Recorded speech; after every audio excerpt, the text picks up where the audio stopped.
देखिए, जो प्रक्रिया है उसी के हिसाब से गिरफ्तारी के बाद अदालत में पेशी से पहले पुलिस की तरफ से मेडिकल कराया जाता है। और जैसे कि हमारे सहयोगी विवेक बता रहे थे कि सरकारी अस्पताल की तस्वीरें लग रही है, तो बहुत मुमकिन है कि अदालत में पेशी से पहले लेकर गए हैं आरोपी को मेडिकल कराने के लिए पुलिस वाले, और उसी वक्त की ये तस्वीरें हैं। और मेडिकल कराने के बाद अब पुलिस जो है अदालत के सामने पेश कर रही है आरोपी शिवम मिश्रा को। फिलहाल शिवम मिश्रा अदालत में है। अदालत में यह मामला कितने देर में सुनवाई के लिए आएगा, इसको लेकर भी हमारी नजर बनी हुई है। फिलहाल कानपुर लैम्बोर्गिनी केस में ये बड़ी खबर, एबीपी न्यूज की खबर का असर हुआ है। गिरफ्तार कर लिया गया है आरोपी शिवम मिश्रा। कल तक पिता की तरफ से, शिवम के वकीलों की तरफ से शिवम को बचाने की हर मुमकिन कोशिश की जा रही थी। बाकायदा एक ड्राइवर मनोज को भी अदालत के सामने पेश कर दिया गया और शिवम के पक्ष की तरफ से बताया जा रहा था कि दरअसल ये गाड़ी चला रहा था, लेकिन अदालत ने उस अर्जी को नहीं माना और अदालत की तरफ से साफ कर दिया गया था कि अगर शिवम मिश्रा को बेल चाहिए तो फिर उसको खुद अदालत के सामने आना होगा। और ऐसे में एक बार फिर से आपको लेकर चलेंगे, हमारे साथ हमारे सहयोगी विवेक इस वक्त मौजूद हैं और जरा विवेक से ही जानते हैं। विवेक, कब तक मामला सुनवाई के लिए आ पाएगा? अभी भी कोर्ट में मौजूद है शिवम पुलिस की टीम के साथ? जी बिल्कुल, देखिए शिवम इस वक्त पुलिस की टीम के साथ मौजूद है और अंदर कोर्ट में ही है। हालांकि अभी जो सुनवाई है वो शुरू नहीं हुई है, लेकिन एक जो चीज़ जिसको लेकर के कन्फ्यूज़न था वो अब क्लियर हो चुकी है कि शिवम को उसके घर से गिरफ्तार किया है पुलिस ने। तो ये बात पुष्ट हो गई है, शिवम को उसके घर से गिरफ्तार किया पुलिस ने और उसके बाद उसको अस्पताल ले जाया गया है और मेडिकल कराने के बाद फिर उसको यहाँ पर पेश किया गया है। यानी कि जो शुरुआती तौर पर जो ड्राइवर की थ्योरी थी वो कहीं ना कहीं गलत है और शिवम को उसके घर से गिरफ्तार करने के बाद उसको, जो आप जो बात करी थी, जो पूरी प्रक्रिया का हिस्सा है कि घर से गिरफ्तार करने के बाद फिर उसको अस्पताल ले जाया गया, मेडिकल कराया गया और मेडिकल कराने के बाद फिर उसको यहाँ पर कोर्ट परिसर में लाया गया। पर अगर वो तस्वीरें आप देखिए तो किस तरीके से शिवम पुलिस के साथ, पुलिस के कंधों पर कहीं ना कहीं चलते हुए आगे निकल के आ रहा है। यानी कि तबियत खराब करने की जो बात या रहने की जो बात पिता की तरफ से कही जा रही थी उसी को आगे बल देता हुआ ये चीज़ें दिखाई दे रही हैं। अब देखना होगा कि मेडिकल में क्या चीज़ें निकल के सामने और कोर्ट के सामने या यहाँ पर जो है कोर्ट में क्या तथ्य जो है शिवम के वकील और शिवम जो है वो रखते हैं। क्योंकि वकीलों ने जिस तरीके से पूरा का पूरा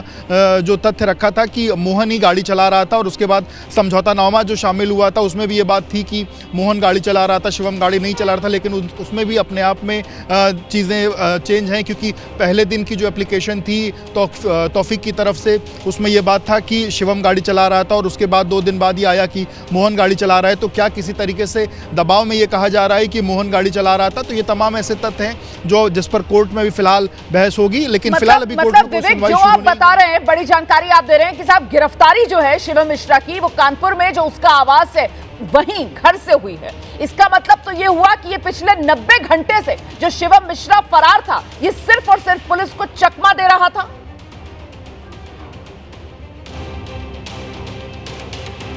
नहीं, बिल्कुल, आज की गिरफ्तारी तो घर से हुई है। अब चकमा दे रहा था कि नहीं, इसको लेकर के पुलिस फिलहाल जांच करेगी और जो तमाम जो अलग अलग डिटेल्स के आधार पर पुलिस जांच करती है, सर्विलांस के आधार पर जांच करती है कि क्या वो यहाँ था या वो जिस तरीके से दिल्ली में जाने की बात उसकी कही गई, दिल्ली में उसके डॉक्टर के पास, तो क्या वो वहाँ गया था या नहीं गया था, ये तमाम जाँच का विषय है। पुलिस अपनी जाँच में ये तमाम चीज़ें शामिल करने के बाद तथ्यात्मक तौर पर जो जानकारियाँ वो देगी। पर फिलहाल आज की जानकारी यही है कि वो अपने घर से ही गिरफ्तार किया उसको पुलिस ने। ग्वालटेली थाने की पुलिस, जिस थाने में पूरा का पूरा वाकया हुआ था, जिस थाने में उसकी गाड़ी खड़ी है, उसी थाने की पुलिस ने सुबह उसके घर से जाकर के उसको गिरफ्तार किया और गिरफ्तार करने के बाद फिर उसको हॉस्पिटल ले गई और हॉस्पिटल ले जाने के बाद फिर उसको यहाँ पर कोर्ट लाया गया। तो कानून के जानकार क्या बता रहे हैं, ये सारा का सारा दबाव अदालत की वजह से ही बन पाया, क्योंकि हमने तो इससे पहले भी कानपुर पुलिस को देखा है कैसे वो शिवम मिश्रा के आवास के बाहर मेन गेट पर बस थपथपाते हैं, कोई दरवाजा नहीं खोलता है तो कानपुर पुलिस वापस लौट जाती है। अब शिवम मिश्रा को भी ये समझ में आ गया था कि बच निकलना शिवम मिश्रा का मुश्किल है, इसी वजह से ये गिरफ्तारी मुमकिन हो पाई है शिवम मिश्रा की। विवेक,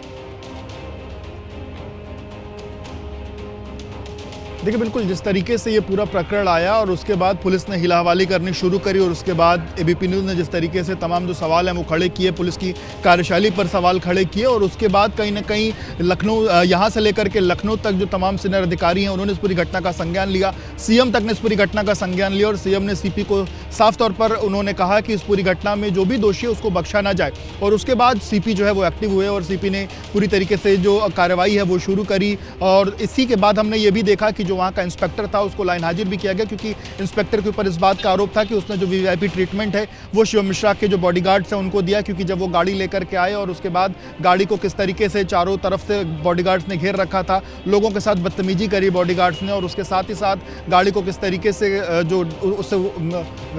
गाड़ी को जो है वहाँ पर सेफली रखा गया। और उसके बाद कहीं ना कहीं इन तमाम चीज़ों को जब वीडियोस वायरल हुए और उसके बाद सीपी ने जो इंस्पेक्टर था उसको लाइन हाजिर किया और उसके बाद इस पूरी जो विवेचना है, जो डीसीपी ने जब अपने हाथ में पूरी विवेचना ली और डीसीपी ने तथ्यात्मक तौर पर यह बात देखा कि जब तमाम जो सीसीटीवी फुटेज और बाकी चीज़ों के आधार पर और जो लोग वहाँ पर मौजूद थे उनसे पूछताछ के आधार पर यह बात तय हुई, ये बात निकल के सामने आई कि शिवम ही गाड़ी चला रहा था। इसीलिए आपने देखा होगा कि 2 दिन पहले जब शिवम के पिता के मिश्रा ग्वालटोली थाने आए और उन्होंने थाने पे आकर के जो अपनी बात रखी कि कोई भी अगर ये कह रहा है कि शिवम गाड़ी चला रहा है तो वो झूठ बोल रहा है, उसके बाद सीपी की तरफ से डीसीपी को कहा गया कि डीसीपी अपना बयान दे और डीसीपी ने ये बात साफ तौर पर फिर से सामने आकर के कही कि जो विवेचना है वो हमारा हिस्सा है और विवेचना में हमने ये पाया है कि शिवम ही गाड़ी चला रहे। और उसके बाद कहीं ना कहीं कल जब हमने देखा कि कोर्ट में वकीलों की तरफ से तथ्य रखे गए कि शिवम गाड़ी नहीं चला रहा था, तो कोर्ट से भी फटकार जो है वो मिली और उसके बाद अब मजबूर होकर के कानून के सामने झुकना पड़ा शिवम को और अब मजबूर होकर के शिवम, हालांकि जो पुलिस है उसने गिरफ्तार किया, लेकिन अब शिवम को फिलहाल अब यहाँ लाया गया है क्योंकि विवेचना में शिवम का नाम निकल के सामने आया था कि शिवम ही गाड़ी चला रहा था। अब देखना होगा कि यहाँ पर कोर्ट में क्या चीज़ें होती हैं और जज के सामने जब बात होगी तो शिवम अपना क्या तथ्य रखता है और उसके बाद जज की तरफ से क्या कहा जाता है।